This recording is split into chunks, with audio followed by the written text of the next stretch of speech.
যোৱাকালি অসমৰ এগৰাকী বিশিষ্ট ব্যক্তি যি সততেই চৰকাৰৰ কাম কাজত সন্তুষ্টি প্ৰকাশ কৰে বা চৰকাৰৰ যিকোনো কাম কাজ তেওঁৰ সমৰ্থন কৰে, সেইগৰাকী ব্যক্তিয়ে মোলৈ ফোন কৰি কৈছে যে আপুনি মানুহজন বৰ ৰেবেল।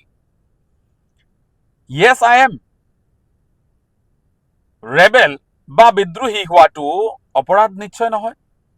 আজি কাৰোবাৰ বাবে চৰকাৰে কৰা কামবোৰ হয়তো গ্ৰহণযোগ্য, কিন্তু মোৰ দৃষ্টিত চৰকাৰে যিবোৰ ভুল কৰে বা যিবোৰ ভুল সিদ্ধান্তৰে এখন ৰাজ্য পৰিচালিত হৈ আছে তাত মাত মতাটো বা সেইবোৰৰ বিৰোধিতা কৰাটো মোৰ এটা নৈতিক দায়িত্ব আৰু এইটো মোৰ অধিকাৰ যে মই সেই বিৰোধিতা কৰিব পাৰো। আৰু তাতে যদি মোক কোনোবাই ৰেবেল বুলি কয় মই ভাল পাম।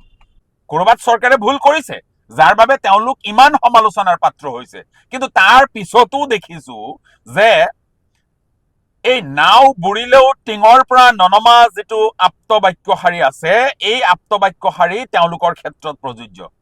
তেওঁলোকে তেওঁলোকৰ মিছা কথাৰ ফুলজাৰিৰে তেওঁলোকে কোৱা প্ৰতিটো কথাই সত্য প্ৰমাণ কৰিবৰ বাবে তেওঁলোকে উঠি পৰি লাগি ৰাজনৈতিক পৰিক্ৰমাটো আগুৱাই লৈ গৈছে। তেওঁলোকে যিসমূহ কাম কৰিব তাত যদি বিৰোধিতা কৰিব পৰা সমল থাকে বা সেই কাম যদি কোনো কাৰণত গ্ৰহণযোগ্য হ'ব নোৱাৰে, তেন্তে আমি তাত বিদ্ৰোহ কৰিমেই।